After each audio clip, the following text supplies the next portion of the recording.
Gaano importante yung boost cut, nagkaganyan yung graph kasi sumusobra yung boost. So, nasa program nung car, pag sobra boost mo, magkakat siya ng fuel. But that's simply not possible. So, para hindi ka masabugan, di ba? Why not?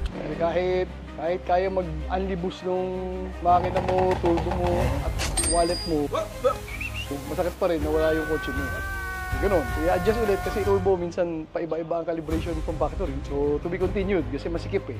Matagal pag in-adjust dito, maubos yung time sa dyno. So, yan. So, yung tandaan nyo, Evo, STI, may mga boost cut yan. So, pag pinilit mo, palitan mo turbo, palitan mo ng pwede mo boost controller, basta-basta. Pag umubo, boost cut na yun.